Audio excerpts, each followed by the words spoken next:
All in Sports Network. We love sports. It is Wednesday, March 19th, and March Madness is here. This is your daily fix for all things Texas Longhorns, brought to you by Rogue Sports Network. You're listening to All In Horns. I'm Tanner Carlson. That is Jake Jimerson. We have our brackets filled out. You hear that? Oh yeah, paper and pen, baby. I'm old school now. I do keep it on my phone just so I have my bracket on me at all times. But I do the old school paper, pen. It's in ink. There's no changing it. Once I make my picks, they're locked in. And yeah, I ride with one bracket. I'm a single bracket guy. I put the same bracket on paper as I do on my phone, on whatever app I choose that year. And yeah, I just roll with it that way. I raw dog it. We are in the thick of March Madness already. The first 4 games are underway at the time of recording. Alabama State has punched their ticket in an exciting fashion, at a Hail Mary buzzer beater type win, as the first game of March Madness on Tuesday night. And as we are recording, North Carolina taking on San Diego State. So we do not know the winner of that quite yet, for the 11 seed. But Jake, as you've gotten a chance to look at the bracket, any initial takeaways before we get too deep into it? And then also, before we even get into that, just want to mention Texas baseball, Texas softball. We had not been able to record an episode prior to this weekend's opening SEC play in the baseball and softball world. Softball won their series over Florida in Gainesville 2-1, with losing 2-1 on Monday afternoon. But then the baseball team swept with a clean sweep in Starksville over Mississippi State, a 3-0 sweep for the boys over there. So great series for both teams. Like the direction in which both programs are headed this season right now through SEC play. It's hard not to. Yeah, I mean, things are about to start getting a lot tougher on the baseball side, and we're going to figure out how good this team is. We know they're good, but we're going to figure out how good this team is now. With LSU coming up this weekend, they're playing UTSA as we record. They were winning comfortably, but the bullpen appears to be losing that lead right now. It was 6-2. It was 6-2. Now it's 6-5 with a couple on for UTSA. Not UTSA a bad program is a good at team. UTSA. Yeah. UTSA is a good team. They took down A&M earlier this year. They're 16-6. They're definitely true. But they're definitely a good team this year. So if we get a final during this recording, I'll say it out loud. But definitely a game that, these Tuesday night games are weird in baseball. You had Tennessee losing their first game of the season tonight to East Tennessee State. I believe number 5 Florida State lost as well to a mid-major team, and so there's definitely weird things that happen on these Tuesday night games, because a lot of the times these ranked teams are testing out different pitchers, testing out different bullpen rotations, changing the batting order, trying different things, and then sometimes that leads to if you're in East Tennessee State, you're UTSA, you may put a little more juice into this game to try to get a resume builder. Yep. Yeah. No, you're exactly right. And so, but the Mississippi State sweep, since I didn't say anything on that is a big deal to sweep your first road conference, not only your first conference series, but your first road game as well on the conference. Every road series is big in the SEC. They're all tough places to play. There's a bunch of funky weather, but they found a way to get it done. Final 2 games in 7 innings. I was able to watch pretty much all these games, and they just found ways to win. When the clutch factor of the team this year just feels at a different level than it was last year. And I think it goes to the management of the team with Coach Loss and this coaching staff of, situational baseball is, they turn it on when they need to the most, and they're prepared for these controversial moments that happen either inning by inning, game by game, what have you. They're not really thrown off or surprised when something happens. They're prepared for it, and they know how to respond. And that's exactly what they've done, at least to this point of the season. Yeah, there's two things I've noticed as someone who is far from it. When I talk football, I'll say I know what I'm talking about, even though sometimes I may not. But I know what I've played the game of football. I've studied the game of football. I've commentated the game of football for a long time. So I know what I'm talking about there more than in basketball. I know it pretty well, but baseball is definitely one of my lower on the understanding of sports. But I feel like their base running and then just not letting a pitcher be out there too long, knowing when the right time is to make a change. Those are the two things I've noticed that have improved drastically from last year. Felt like Texas made base running mistakes just every game last year. Mm-hmm. And then it felt like Pierce had a tendency to leave a pitcher out there too long. I feel like Max Wiener and Slosh do a good job of that with as far as right when a pitcher starts struggling, they typically have a good idea if they're going to be able to get it back or if they need to be pulled. And then the base running, and some of the players have talked about in some interviews, and when they talk about base running, it's actually teaching me more about the game of baseball. And so I encourage people to go look at some of the team's comments on the details when it comes to base running. It's been really interesting to kind of hear them talk about it and hear them just key in on the details that I never heard talked about in some of these previous years. So like you said, I think their situational baseball is just at a far greater level than it's been in at least the last couple of years. And Coach Pierce getting hired as a Rice head coach. And so kudos to Coach Pierce, and hopefully that he can turn that Rice program around and get them elevated to a point where they want to be. So no bad blood there by any means. All right, Jake, it's March Madness. Let's go ahead, jump into it, man. First takeaways initially whenever you saw the bracket when it was released. Some of the I think they got the field mostly right. I would have had North Carolina out. And probably Indiana in. West Virginia or Indiana, I think. West Virginia would have been fine. I think you'd have been putting them based off of early season. They didn't really end the season very strong. Yeah. And I'm not just talking about the loss to Colorado in the tournament. Just go look at the end of their regular season skit. They didn't do that well towards the end. But West Virginia is far more deserving than North Carolina. So was Indiana. Rumors were starting to swirl leading into the bracket that Texas was not going to be in. And I thought that was kind of weird for them to drop out because I didn't feel like enough happened in conference tournaments for them to drop out. If anything, they got in because of the conference tournament. Yeah. And so, they ended up being in and basically exactly what we expected. We thought maybe it was going to be Indiana, but I think we mentioned Xavier at one point as possible. And a rematch from the Sweet 16 match you and I were at here in Kansas City, just a few years ago. And so maybe that can spark some magic. Because if you look at it, Texas got about, as for having to play in the first four, they got about the best possible route you could ask for. An Illinois team who's very inconsistent. They can play amazing. They can play bad. A Kentucky team that you've beat will probably be healthier, but still a beatable Kentucky team. And that would be your path to the Sweet 16. Xavier's no slouch. They have some really high-end star players, but they have a really short bench too. And if you can quiet down some of their stars, Texas can definitely win that game. I have them winning that game. And they will play later on today as part of the the first four round, as this episode is going to be released Wednesday.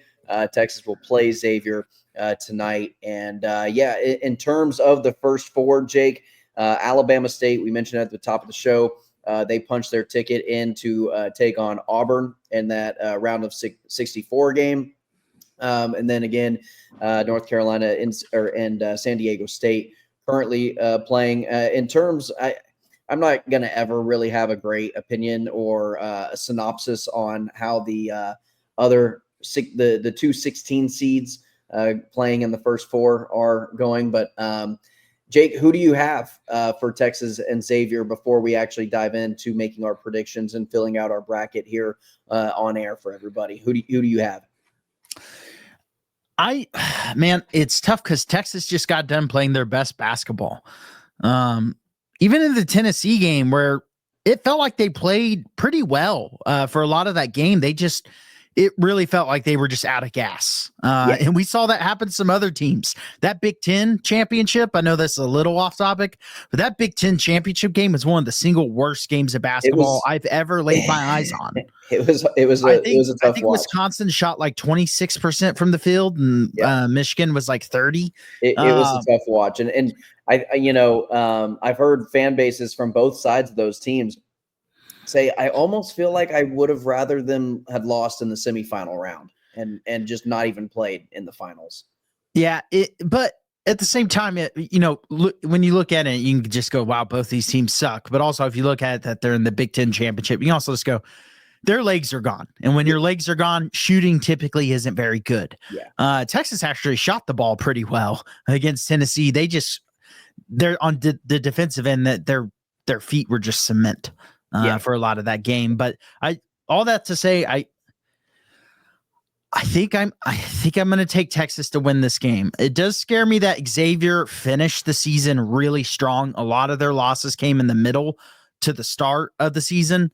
But also that was when their schedule was the hardest. North Carolina is up by 20 currently. Yeah, that game's over. Yeah. And North Carolina, everyone will complain that North Carolina made the tournament and they'll end up being an Elite Eight team. And I don't have them going that far. It's just the way it's going to work out.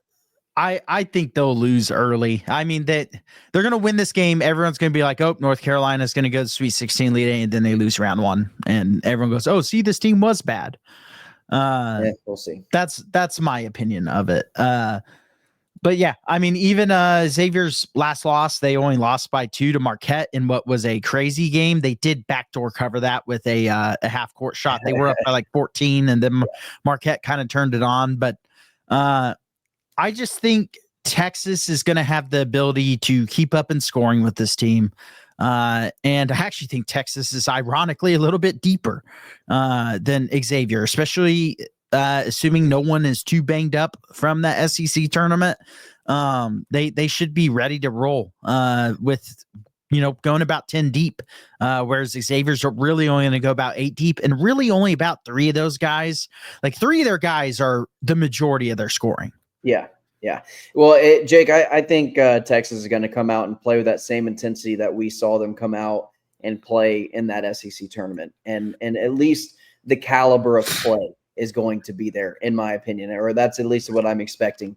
And I think that play is good enough to get past Xavier. And so I've got Texas winning this first game tonight and beating Xavier. I don't know. I guess I can give a score. 78 to 69. Sure. We'll just go with something along those lines. Nice. But yeah, we'll I'll say Texas wins this one. A couple free throws, put them up, over the spread. Yeah. Well, that'd be, if they win, they cover the spread. Is Xavier favored in this one? Yeah, Texas 3.5 point dogs now. I actually did not know that. Okay. But right now, I've thought about this quite a bit, and I think both teams, I probably aren't going to shoot it as well. I feel like whenever teams first turn a game, and that is kind of the advantage of playing in the first 4, you get a little used to playing in a tournament environment. Mm-hmm. The playing in the conference championships does help. I think Texas will not score a bunch in the first half, but then they're going to score big in the second half. Maybe they're down 5 or 6 points at half. And then they come back and they end up winning this game. And I'm going to go 75-73. I think we'll go Trey Johnson is going to have his March moment in this game. Hits a big 3 late to kind of seal the game for Texas. Xavier gets a second backdoor cover, or not backdoor cover, but backdoor, make it a 2-point game at the very end. All right. Well, Jake, let's go ahead. And we both have Texas winning. We both have them advancing to the round of 64 to take on Illinois. So with all of that being said, let's go ahead and let's open up the bracket and let's diagnose this puppy. We've got the bracket on your screen. We're going to start in the South.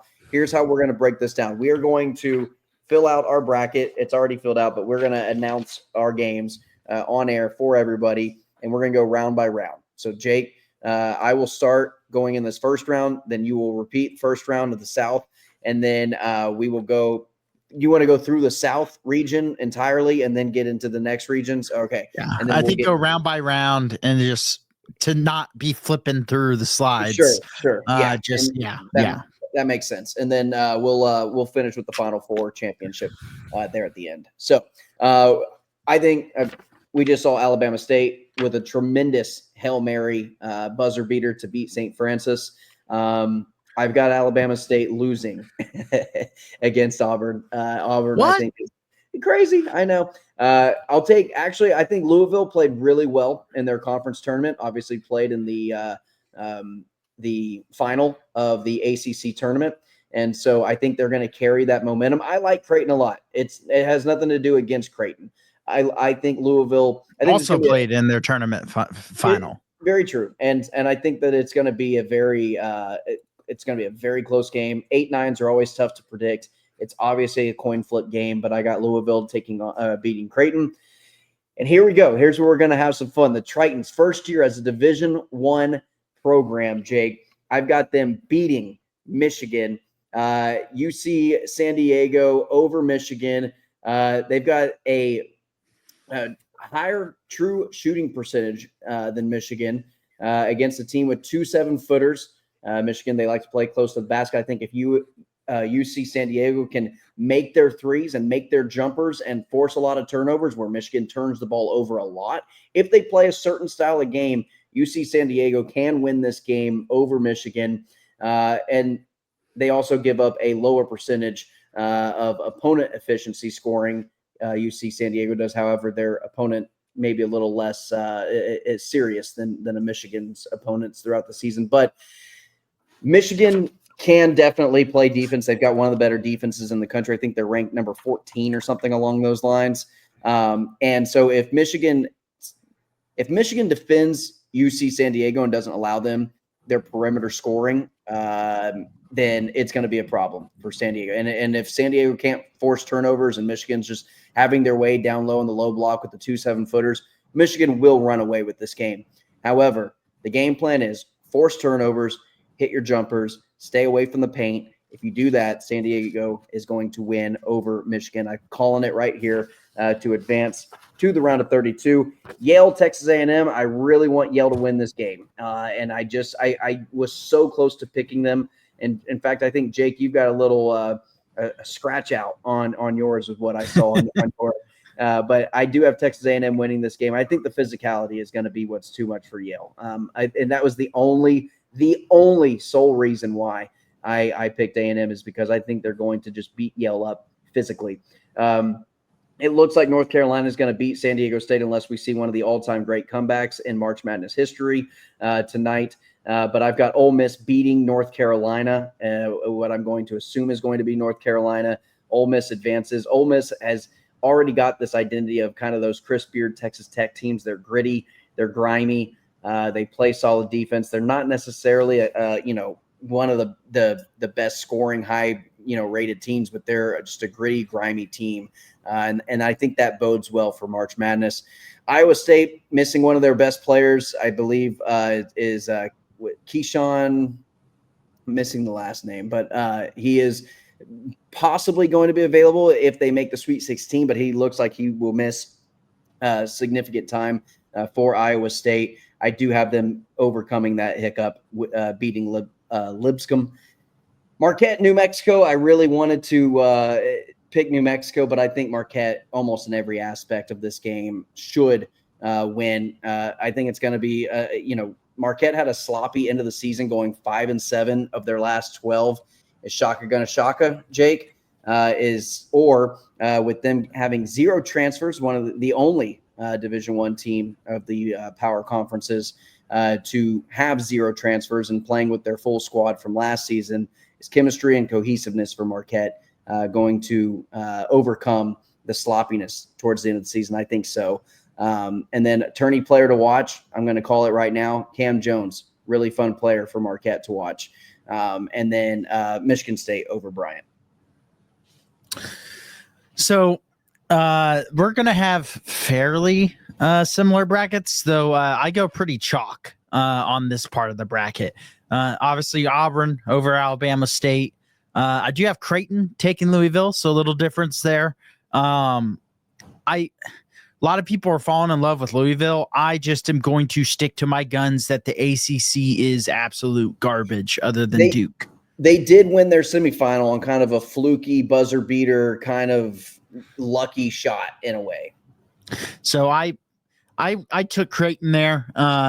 Also, that's a conference pick for me because I think they're a pretty even matchup, really. We got two birds as well, one red, one blue. That's going to be a great uniform matchup. It's going to be a great color matchup. Yep.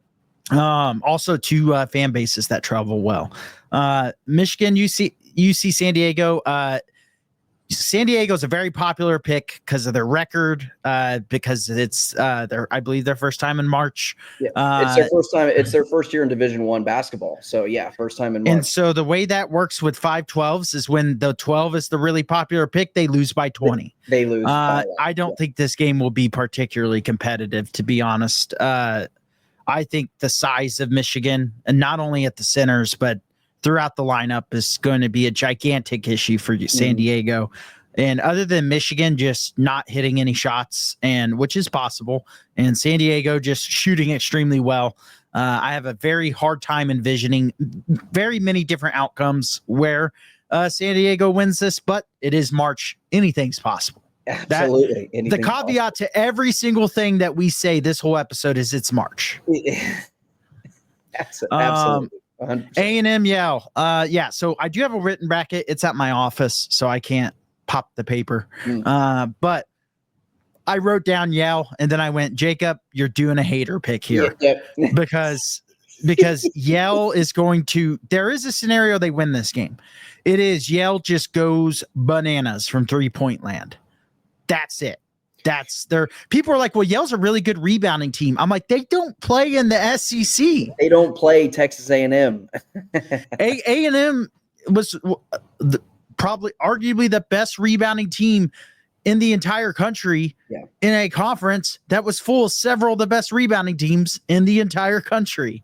And I just have a hard time seeing Yale being able to overcome that physicality. If Yale is not shooting the ball lights out, they have no chance in this game. Just objectively, unfortunately. That said, it's A&M, and they could blow it because it's A&M, and it's March. Ole Miss, North Carolina. I'm just going to say it now. Yeah, this is where everyone goes, oh, North Carolina. Everyone said they should get in. Now they're going to go to the Elite Eight. They only had one quadrant, one win all year. Now they're going to have multiple more. And because everyone is saying that, they will go back to reality, I hope. I do think Chris Beard's style shows up in March. It wins in March.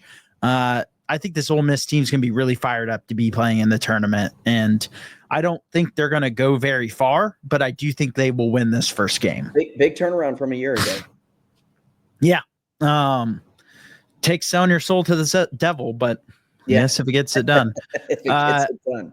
Yeah, I think Iowa State, I think it's Tyrese Hunter they're missing, if I recall correctly. Well, the player that I'm thinking, it's you keep talking. I'll look it up. Yeah, so I think Tyrese Hunter's one of the guys. So they are missing some guys. I just don't think Lipscomb's going to be the team to do it. Keyshawn Gilbert. And like I said, fairly chalk on the side of the bracket. I like Iowa State big in this game. I like Marquette big, not because of the Shaka factor, but because of the Cam Jones factor. I am a Cam Jones believer. That dude is a beast. If anybody is not familiar with Cam Jones or Marquette, be sure to tune in to this game because you'll become a fan pretty quick. He's a guy that can beat any team in this tournament himself on the right day. And then Michigan State Bryant. I'm not going to have Michigan State losing anytime soon. That's all I'm going to say. So yeah, Michigan State big. I love this Michigan State team. I love Izzo. It feels like it's about time for that Izzo deep run, and maybe I'll have an Izzo deep run. Yep, Mr. March. All right, I've got Auburn and Louisville in the second round, Jake. I've got Auburn beating Louisville. I just think Auburn's too much. Here's the thing. I do think that's going to be a close game. And a lot of people are saying that Auburn isn't playing their best basketball. No, they're not playing their best basketball. However, if they have a dominant win over Alabama State and then 30-point win over Alabama State, and then they go on and play a tough, well-played game over Louisville and win that game, not handedly, but they're confident. They control the game. They play well in it, and they advance to the Sweet 16. That's when your confidence for the number 1 overall seed is going to skyrocket in a winnable bracket, aside from maybe Michigan State. And so I think that might elevate Auburn's play even more if they can get over that Louisville hump, which I am projecting that they do. All right, back to my San Diego Tritons. They are the popular pick. A lot of people are talking about them. I've got them beating Texas A&M and advancing to the Sweet 16. So, yes, I have a 12 seed in the opening region getting to the Sweet 16 to take on Auburn. And then Ole Miss and Iowa State. I've got Iowa State beating Ole Miss. However, Iowa State is banged up, Jake. They're not necessarily the healthiest team in the tournament right now. Ole Miss could easily win this game strictly because they're playing a healthier brand of basketball, and their guys had a pretty decent SEC tournament that they're riding into this tournament on. So I would not be surprised, not one bit, if Ole Miss beats Iowa State, but I do have Iowa State advancing to the Sweet 16, and I believe advancing to the Sweet 16 for the 3rd year in a row if they do make it to the Sweet 16. So Coach Oltz, a great coach. Hope he finds himself in Austin next year. So, and then I've got Marquette, Mississippi State in the second round. I've got Mississippi State beating Michigan Marquette. State.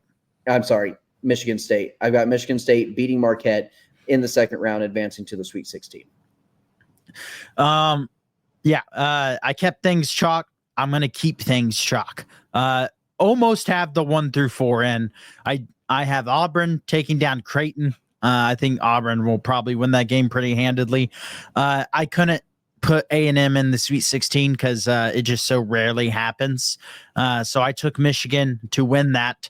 That is the only upset I'm going to have here as far as seeding goes. Iowa State, I almost took Ole Miss because of the injuries. But Iowa State, like you said, they keep finding ways to get to at least the Sweet 16. Honestly, with the season they had, you got to kind of feel unlucky if you're them getting this bracket, getting by far the toughest 2 seed in my opinion. And so but I do have Iowa State getting to the Sweet 16, and obviously Izzo March, he will be in the Sweet 16 taking on Iowa State. Yeah, Mr. March. All right, and now in the Sweet 16, I've got Auburn ending UC San Diego's Cinderella run. It was a good run. It was a fun one. Got to see them take down the little brother Texas A&M in embarrassing fashion. But Auburn will end that. And then I've got Michigan State beating Iowa State in kind of an ugly game. I don't think Iowa State would stand a chance against a Michigan State in the Sweet 16.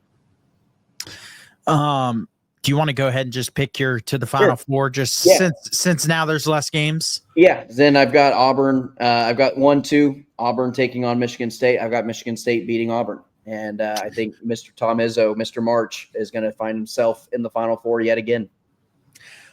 So pretty similar here. Auburn beating Michigan.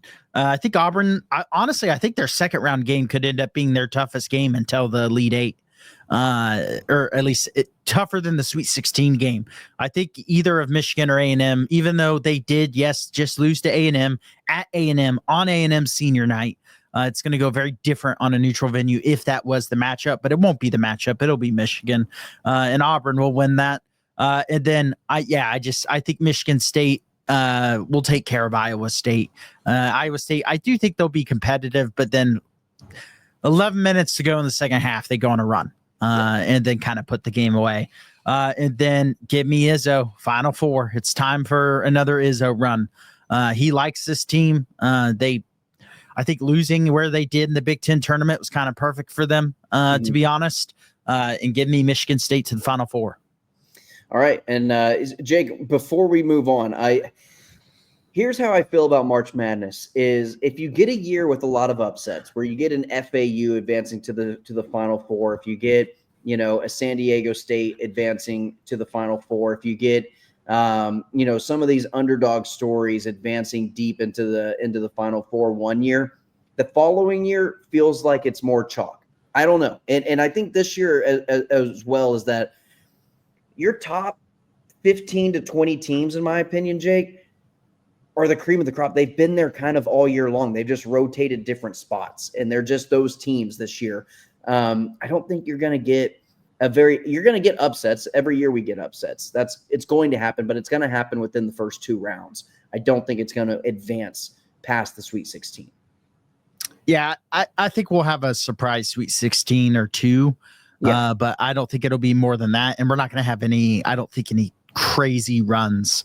It also just looking at the bracket this year, it feels like it's going to be a little bit more chalky. I do still have some upsets that I know that first side of the bracket for me was boring. That is the most boring side of the bracket for me. I just couldn't fall in love with any upset picks. All right, Jake. Well, let's go ahead and move down to the West portion of the tournament. And I've got Florida beating Norfolk. I've got UConn defending back-to-back national champions, taking on and beating Oklahoma, I think relatively easily, in my opinion. This was an easy pick. This was the easiest 8-9 pick I think I've ever picked in my entire life. But UConn over Oklahoma. And then in terms of Memphis and Colorado State, this portion of the bracket to me, Jake, I feel like could go a lot of different ways. You could have Grand Canyon beating Maryland. You could have Drake beating Missouri. You could have Texas Tech advancing or even losing to Wilmington. But then also you could have Drake and you could have these double-digit seeds advancing. But I think I don't mind Colorado State either. I'm going to say Memphis over Colorado State. I really liked what Memphis did to kind of close out their season. Memphis has non-conference wins, Jake, over Michigan State, UConn, Mizzou, Clemson, and Ole Miss. Memphis is battle tested. I like Memphis a lot this year. I think they're gonna beat Colorado State. Although I don't mind that Colorado State team, but kind of going back to last year against Texas, I kind of have that stuck in my brain of how Colorado State performed in the tournament. Can't get over that. But Memphis over Colorado State. Maryland, I have over Grand Canyon. I really like this Maryland team, Jake. It was tempted to have them make a deeper run than I do, but I do like Maryland a lot. And then I think Drake is one of those teams, Jake, to me, Drake is what UC San Diego is to you, Drake is to me. It's the popular pick. They're the fun team to make a deep run. They're a fun double-digit seed. They're kind of low-hanging fruit, and I just have a feeling that Missouri is going to get up for that game so they don't become that team. I've got Missouri. Actually, no, I don't. I have Drake winning this game over Missouri. I beg your pardon. But hold on. I don't have them advancing very far. Okay, I had to double check my bracket.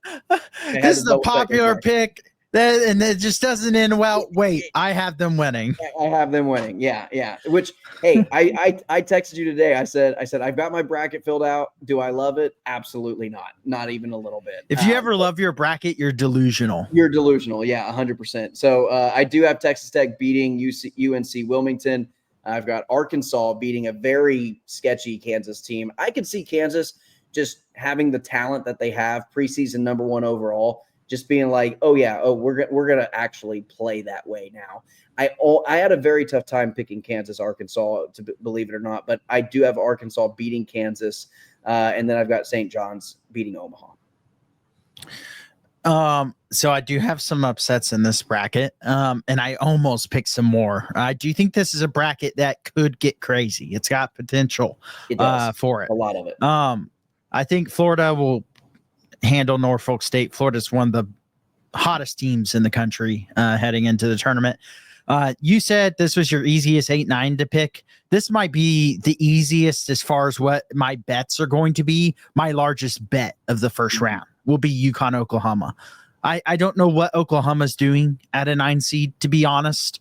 I guess just because they beat Texas in the last game for the first time in 5 years, that means their whole season, other than at least whole conference schedule of just awful play, didn't matter.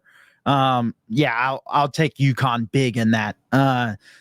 Memphis, Colorado State. I said upset when you said Memphis to win because Memphis is the underdogs in this game by Vegas, which is I've already placed my money line bet on Memphis to ensure it does not swing. Memphis has some big wins this season. Tyrese Hunter is missing on Memphis, not Iowa State. Tyrese Hunter came from we might already have someone in the comments calling me an idiot. Warranted, first off. Second off, he's on Memphis. He came from Iowa State to Texas, then from Texas to Memphis. Gotcha. To correct my mistake there. So yeah, I do like Memphis in this game. Feels like every year people fall in love with the Mountain West team and then they do nothing. Yeah. Mountain West is one of the easiest rose-colored glasses you can wear. And I just don't get the disrespect to Memphis either. That's probably the most confusing part of that equation to me. Maryland, Grand Canyon. I would have Grand Canyon winning this game if I did not like Maryland so much. Because Grand Canyon, I do always remind myself when I see them in the tournament, granted they have been in there very much, they're still kind of just now getting to that point where they're making the tournament a little more often. They are a really, really, really good home team because they have an awesome home environment. One of my top college basketball venues I want to go to because they have such an awesome student section and environment. That doesn't carry over well to the tournament. As you can imagine, as the underdog, you will get a lot of crowds. Their fans travel well. But I think Maryland is a very good 4 seed, probably the best of all the 4 seeds in this tournament.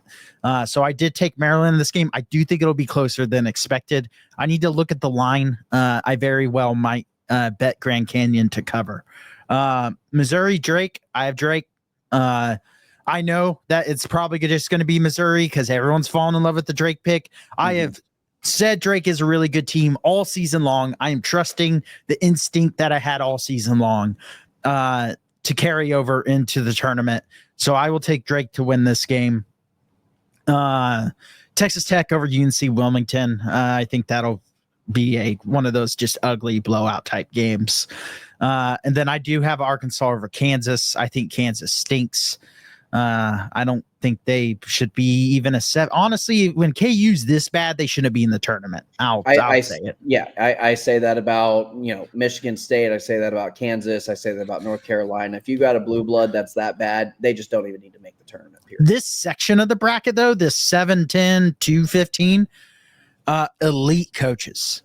Oh, Bill Self, John Calipari, Rick Pitino. That is. I think those are the 3 highest winningest coaches that are active in the March Madness tournament, and they're all 3 right there. Yeah, as far as like Izzo would be. Izzo's up there, above. But I think Pitino's number 1. I think Calipari's number 2, and I think Self is number 3 in terms of all-time wins. Yeah. So yeah, I did take Arkansas in that game, and then I am going to take St. John's, obviously, against Omaha.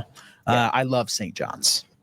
I am a St. John. Other than Texas, I am a St. John's fan during this tournament. For sure. No, they're one of the more fun teams to root for this year, without a doubt. For St. John's to be a 2 seed, that means they're pretty dang good. All right, Jake. Second round of 32. I've got Florida and UConn. I think that is a scary game for Florida to be in. Coach Dan Hurley is going to have those Huskies. I mean, it's scary. You just got to feel completely pissed off and ripped off if you're Florida. If you're Florida, you're like, okay, could they at least have been a 7 seed? Could they have at least been a 7 seed? I've got Florida escaping narrow win. But I do think it's one of those wins. I mentioned it earlier with Auburn getting over the hump of Louisville. I think Florida, if they get over the hump of UConn, I think that's going to boost their confidence through this tournament and really set up a nice run for Florida. But yes, I have Florida over UConn. And then Memphis, Maryland, possibly the game of the tournament, Jake. I think that this has potential to be an all-time classic in the second round with Memphis and Maryland. Might be my 2 favorite teams. Think that they can both make a deep run, but I do have Maryland skating by Memphis, maybe on a buzzer beater win in overtime, something along those lines. I think it's going to be fun. And then I've got Texas Tech beating Drake in the second round, advancing to the Sweet 16. And I've got St. John's beating Arkansas. So I've got complete chalk in my Sweet 16 within this West bracket. I've got Florida, Maryland, Texas Tech, and St. John's 1 through 4. I have Florida beating UConn. I also think that's going to be a narrow win again. How? Congratulations, Florida. You dominated the SEC tournament. You got a 1 seed. You get to play the back-to-back national champions in round 2. Congrats. Yeah. That madness. And I wouldn't be shocked if UConn won. But I do think Florida's just a better team. So I think that will carry enough weight for them to win that game. Love Maryland over Memphis, but like you said, I could see this being a fantastic game. Really good uniform matchup, by the way, as well.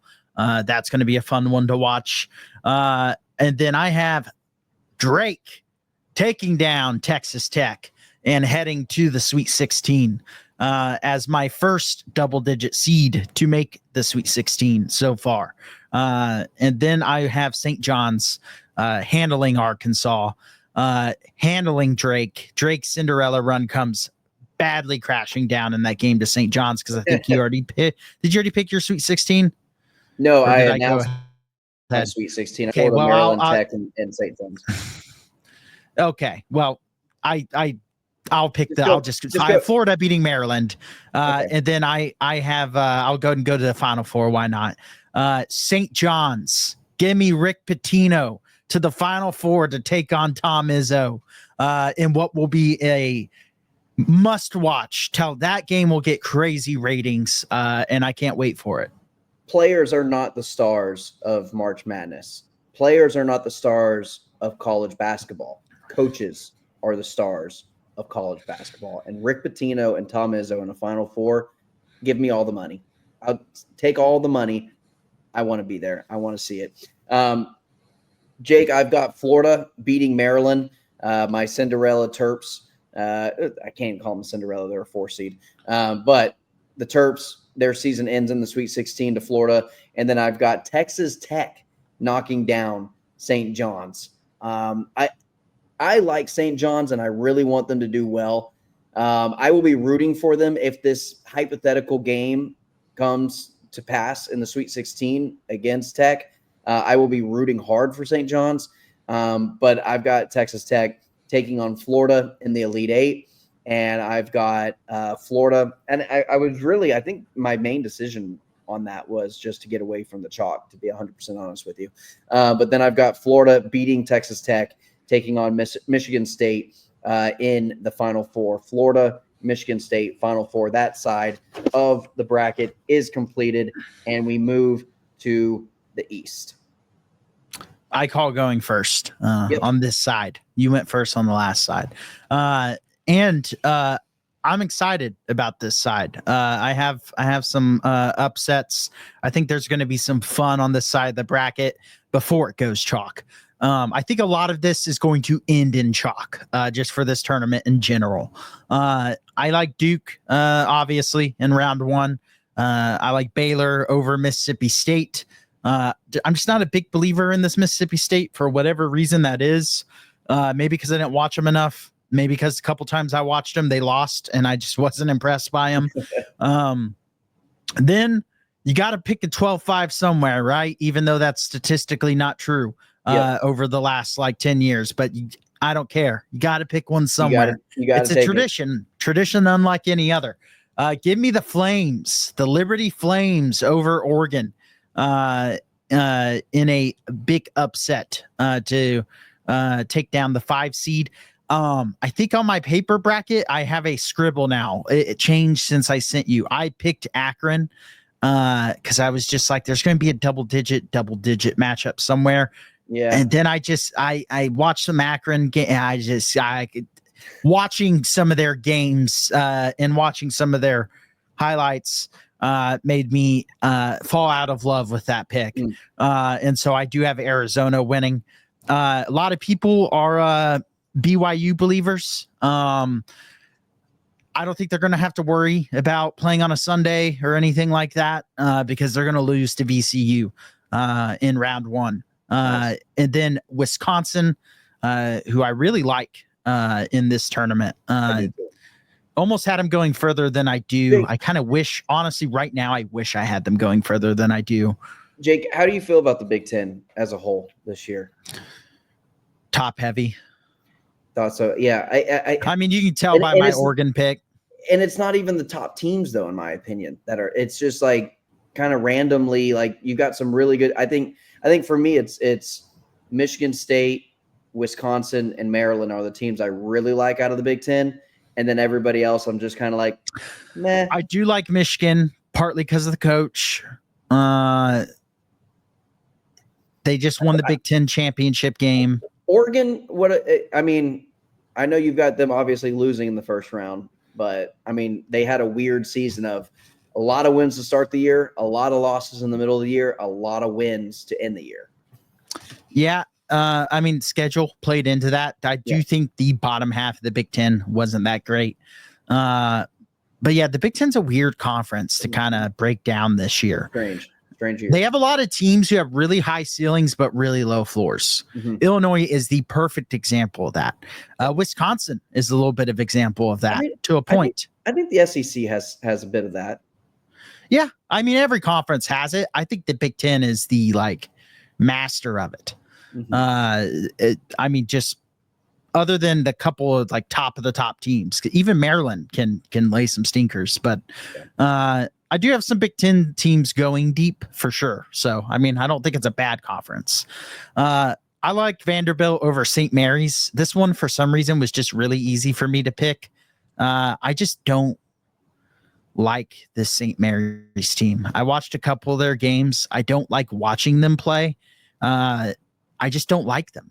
I don't want them to win. For whatever reason, I just don't want them to win, which doesn't make sense. And then Alabama over Robert Morris. I don't think there'll be any 1 or 2 seeds losing this year. I'll put it this way. I think we're gonna get back to a more regular 116, 215 seeds. Although the last 4 or 5 years, it feels like there's at least been one to upset. So I've got Duke over whoever wins that game. Obviously, I got Mississippi State beating Baylor in this one.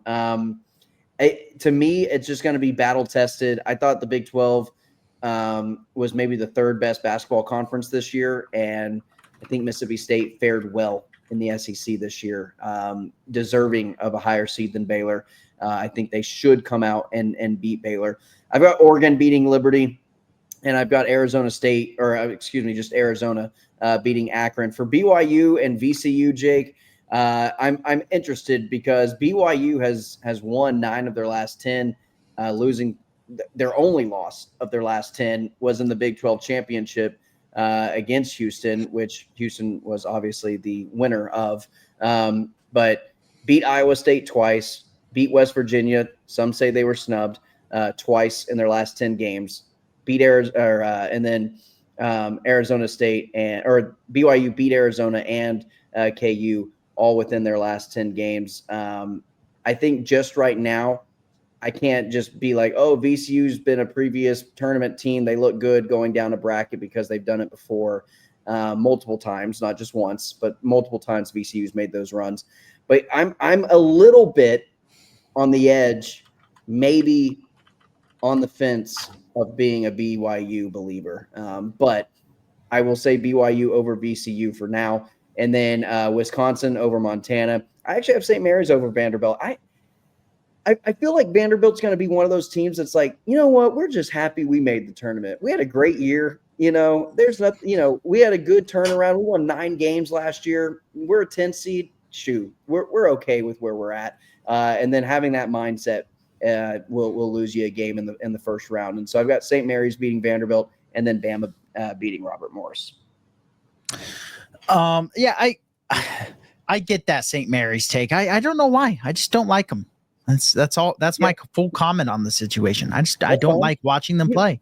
You don't have to like every team I like, Jake. And I don't really love St. Mary's. It's just I know. I'm just reiterating. I just don't like them.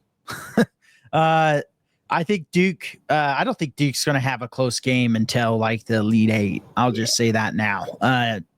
Duke over Baylor, big.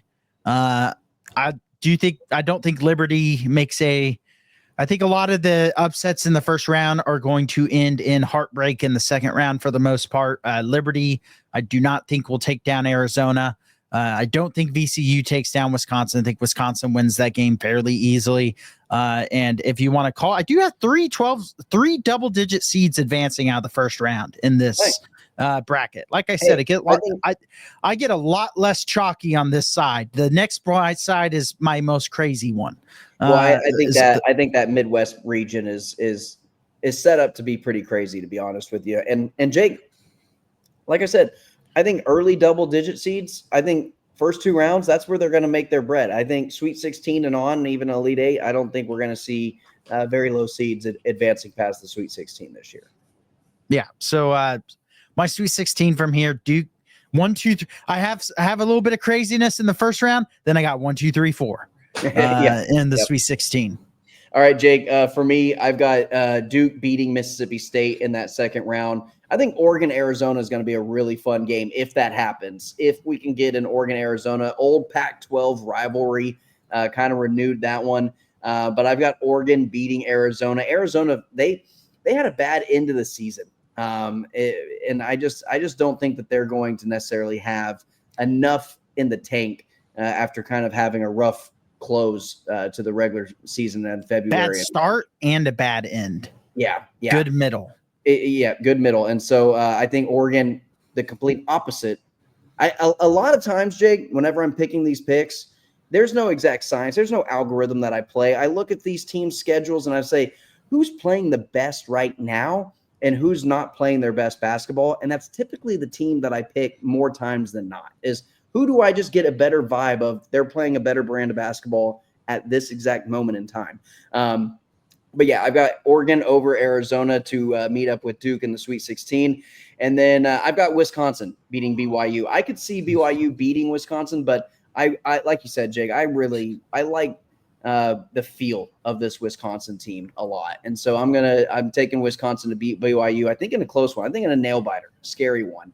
And then Bama beating St. Mary's relatively easy for a 1-5-3-2 Sweet 16 with Duke taking on Oregon, Wisconsin taking on Bama. I will have Duke taking down Arizona again. I don't think they're going to have a close game to the Elite 8. And a last-second change, because it is not final until I announce it on this podcast. I have Wisconsin taking down Alabama to advance to the Elite 8. And then losing in a heartbreaking fashion, buzzer beater to Duke. Very similar to how they lost in the Final Four several years ago. This has nothing to do with Big Cat, huh? No, nothing. Nothing to do with our favorite podcast that we listen to, and a certain Wisconsin Badger. Definitely didn't draw this up in my mind of how to. I just like Georgia fans like listening to us sad after we lose to Georgia. That I like listening to my favorite podcasters be sad when their teams lose. Yes. We are one of those perverts. All right. I've got Duke beating Oregon. Jake, I'm with you. I don't think Duke is going to get really, contested until later on in this tournament. I do have, man, you make me want to switch the pick, but since you did, I'm not going to. Because you did, I'm not going to. I will stay with my bracket, and I will say Bama over Wisconsin. Again, I think some of these teams, they just kind of fall asleep at the wheel after having such a good year in the regular season, because Bama didn't have a great end of the season. But I think they can just kind of wake up and be like, you know what? It's game time. It's March Madness. It's all on the line. It's win or go home. And I think Bama is going to get back to kind of what we saw beginning middle of the year. And so I think Bama over Wisconsin to take on Duke in the Elite 8. And then I've got Duke beating Bama to get to the Final Four. So I've got Michigan State, Florida, and Duke. I've got a 2 seed and 2 1s in my Final Four so far. Yep, I have 2 2s and 1 1 so far. I will say if there is a 1 or 2 seed that is going to lose in the first round or maybe the second, though I do think there's maybe another possibility of a 1 or 2 seed falling in the second round. I do think Bama is one of those teams that could just they don't play great defense, and if they are not making buckets, they have big bust potential. They also have national championship. Yep. I mean, they could win the national title if they just get on a streak. There's one of those teams. Had a really hard time picking them, and that's part of the reason I changed.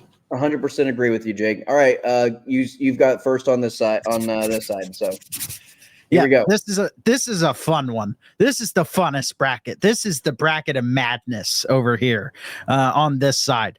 I have more double-digit seeds in the second round than I do single-digit. That's how we're rolling over here. I love it. I got Houston. I didn't get that crazy. I don't think I'll ever pick a 16 to beat a 1.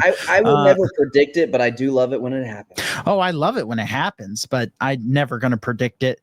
I have Gonzaga over Georgia. This one was kind of easy for me to pick.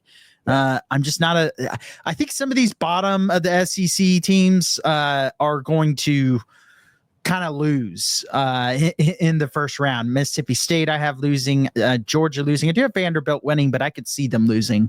And so I like Gonzaga over Georgia. I wish this one was less popular than it is. Mm-hmm. I will say that. Yeah. I do have another 12-5. I have McNeese. I am just I've seen this McNeese State team play for some reason, like 4 or 5 games I've watched full this year for whatever reason. Maybe it's because I like Will Wade there. You're a baller. You know ball. Yeah. Until my bracket gets completely annihilated. But give me McNeese State. I'm not an ACC believer. Continuing with that trend, this was just too juicy for me not to pick, quite honestly. And then guaranteeing that a double-digit seed will make the Sweet 16 again this year. Give me High Point over Purdue. Not a Purdue believer. This is why I said for me the Big Ten is a mixed bag. I do not like this Purdue team. I could be wrong and they could blow out High Point. I mean, when you pick a 13 over a 4, I mean, very rarely are you going to be picking a 14 seed over a 3. So this is normally about as high of an upset as I'll have. Yeah. And so, I like High Point over Purdue. Give me Texas over Illinois. I'm going to regret this. Luckily on my bracket it says Texas/Xavier. So if Xavier does this, it counts. It counts on the app. It does count. But I hope it's Texas. And that's mainly just because Illinois. I just think they. So do you think Xavier would beat Illinois? Are you comfortable with that? No, okay. I do think it is Texas/Xavier. Like whoever wins that game will win this game. You always get one of those first 4 teams that ends up typically making the Sweet 16 at least. It'll be nice. Kentucky over Troy. I think with Cal gone, I think they get rid of their demons in the first round. That 3 seed, Oakland, that 3 seed is creeping up on them. That were they not a 2 when they lost to Oakland? I think they were a 3-14. I think it was a 3-14. Okay, I'll look that up when you're picking. I do have Utah State taking down UCLA, another double-digit seed. So I have 1, 2, 3, 4 double-digit seeds in the second round. And then Tennessee over Wofford. I'm pretty high. No. Tennessee over Wofford. I'm pretty high on this Tennessee team going in the tournament. I think Rick Barnes is going to have himself a nice little run in this March Madness tournament. I think this is the best team he's had in a very, very long time. I like it, Jake. I like it. Yeah. Houston over SIU Edwardsville. And then I also have Gonzaga over Georgia. I've got no notes on that one. For McNeese and Clemson, Jake, I've got 12 seed McNeese over 5 seed Clemson. I made the mistake of eliminating Clemson last year in the first round, but then they proceeded to make the Elite Eight. So I have no idea. I don't think that they're going to do the same thing, but I was not a Clemson believer last year. They made me pay for it. I'm pretty sure they were a 5 seed last year as well. However, Will Wade's going to be the hottest name in the coaching carousel in the offseason. he can make his bank account much larger if he just wins this game. Also, Jake, McNeese won by an average of 13 points per game. That's the 12th best in the country. They're a good basketball team, and so I've got McNeese. They got the vibes too. Yeah, they got the vibes. It's been on my reels. Their athletic trainer who just bumps with the team going out of the tunnel. They got the vibes. They got the wins. They got the domination that I want to see from a lower seed to win. I love them. Yeah. I've got McNeese State over Clemson. I do have, however, Purdue over High Point. However, I was looking into High Point. Guys, they're a better team than you think. They're a better team than you think. Jake's not far off on an upset here. I think Purdue wins, but I think Purdue wins in overtime. I think it's going to be a close game. I like it. Yeah, you just want to hurt me, Max, on my biggest upset. Sure, That's absolutely. Yeah, I did look into High Point. This is not just a blind pick them because I don't like Purdue. I look into every single game. It took me, Jake. I was up till midnight. Kay was my girlfriend was in bed next to me, and she's like, "Are you still? What are you working on?" I said, "I'm working on my bracket." I was in bed. Thing of the year. I was in bed working on my bracket for maybe 3 hours, like doing research. Now that means my bracket's going to be terrible, but again, I put work into this thing. But I've got Purdue again, overtime game over High Point, and then I've got Illinois advancing whoever they play. Well, I have Texas winning, so over Texas.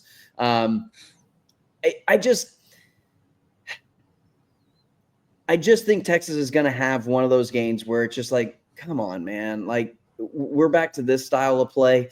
I think it's going to be an ugly. I can't trust their consistency. I can't trust Illinois' consistency. So, I mean, it's kind of a toss-up of who's going to play bad, who's going to play good. And then, Jake, I think my favorite game that I have predicted on my bracket, I have Troy beating Kentucky, 14 over a 3 seed. And I really think that Troy is one of the best defensive teams in the country. They only allow 65 points per game, which is one of the top 15 defensive teams in the country. They're also one of the best offensive rebounding teams in the country. Kentucky is good when they're good, but man, when they have shown glimpses of being bad, they are capital BAD bad.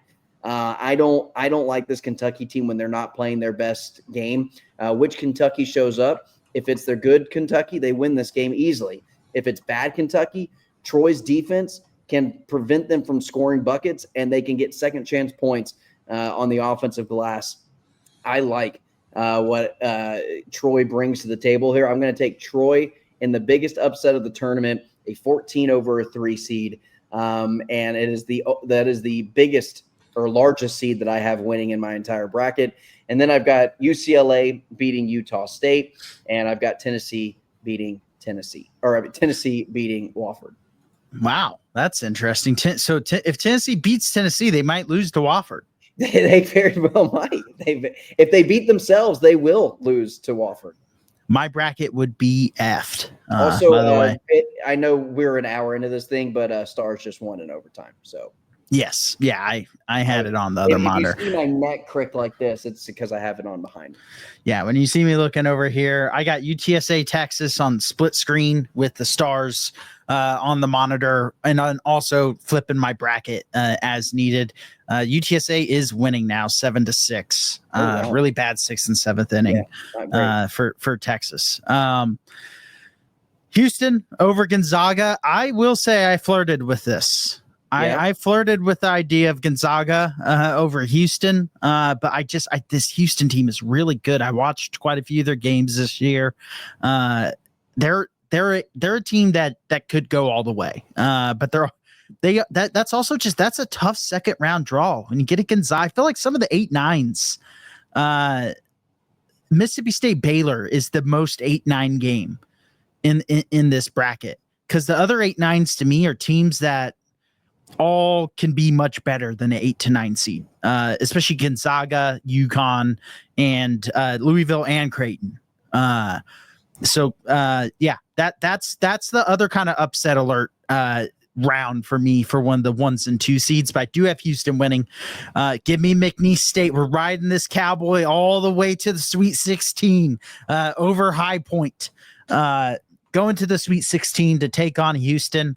Kentucky gets their revenge over Texas. This is where I, in no way, shape, or form, believe enough in the consistency of this Texas team to pick them past where I have them. I don't really like where I have them, but fuck it, we ride. Let's do it. And then I have Tennessee easily dismantling Utah State to go to the Sweet 16. So little non-shock here, but still 1, 2, 3, and then a 12. And then a 12 in the Sweet 16. So how many double digits total, Jake, in the Sweet 16 do you have? 2 or 2? 3. No, 2. Drake and McNeese. Drake and McNeese. I like it, Jake. All right. I've got Houston beating Gonzaga. I love Gonzaga being an 8 seed. I think Gonzaga thrives whenever they're a lower seeded team and they're not one of the top, a top 1 or 2 seeded team in the tournament. However, they did make the national championship whenever they were a 1 seed against Baylor. But I have Houston beating Gonzaga. I've got McNeese over Purdue in my Sweet 16. I think that Purdue has lost 6 of their last 10 games. I don't think that they're playing their best basketball. I think they're going to lose in the second round to McNeese. So I'm right there with you, Jake. I think Will Wade makes a lot of money this offseason, wherever it is that he's going to get hired to. Home run Texas tied. Yeah, hopefully Texas. I will have Illinois beating Troy. Sorry, Troy. And then I will have Tennessee beating UCLA. UCLA, Tennessee, love the color matchup. I've always loved kind of the pastel elite and the elite color matchup. But UCLA losing to Tennessee. So my Sweet 16 in that side of the bracket is Houston, McNeese, Illinois, and Tennessee. So definitely a little off the beaten path. And then I've got Houston beating McNeese. I think McNeese's run ends there against the Cougars. And then also the same with the Fighting Illini, Tennessee, which a horrible color matchup, a darker pure orange against a lighter orange. Yuck. But Houston and Tennessee in my Elite 8. Yeah. By the way, I was saying home run Texas because they hit a home run to tie it in the baseball game. Sorry. I got excited because I was talking over it. Yeah, no, you're good. I just got excited because it's on my other screen. I just saw a ball. It's one of those hits where right when it came off the bat, it was gone. It was gone. I didn't see who it was, but I just turned over and I saw a bat swinging and a ball get launched into orbit. Yeah. So tied at 7 in the bottom of the 8th in that. And then we are multitasking here. Yeah, and so I've got Houston beating Tennessee in the Elite 8 to get to the Final Four. So my Final Four is Michigan State taking on Florida, and I've got Duke taking on Houston. 3 1s and a 2. Okay. I have McNeese's run does end. It's not going to go to the Elite 8. Houston just dismantles teams like that. That's what Houston does. Mm-hmm. And so Houston wins that big. I think Tennessee will handle Kentucky pretty easily, to be honest. And then give me Tennessee. That's a good little rivalry right there, Jake, that you've got set up in the Elite 8. I like that. Or in the Sweet 16. Sweet 16. Yeah. And then, Tennessee, Kentucky, sweet uniform matchup. Houston, McNeese, pretty cool uniform matchup. Houston, Tennessee, pretty cool uniform matchup. And give me the Volunteers. Rick Barnes returns to the Final Four for the first time in a very long time. I end up with 3 2 seeds and 1 seed in my Final Four, which surprises me. The St. John's pick is that's a fan pick. That's kind of a homer pick. Yeah. Yeah. Florida is probably who I would pick, but I don't care. And so, 3 2 seeds and 1 seed. I don't love that because this is statistically the most dominant 1 seeds that a bracket has had going into it in like 25 years, which means they'll probably lose early on because it is March.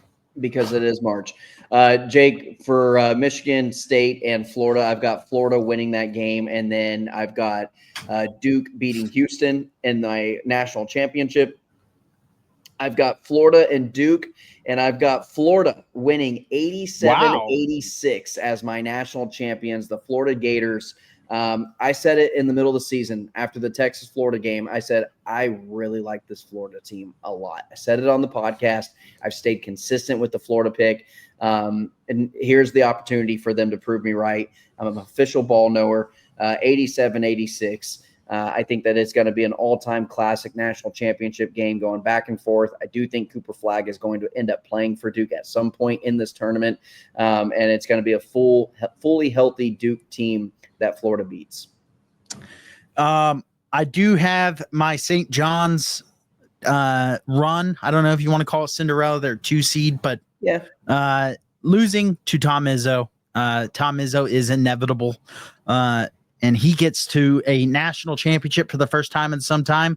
And then I do have Duke ending Tennessee's run to advance to the national title.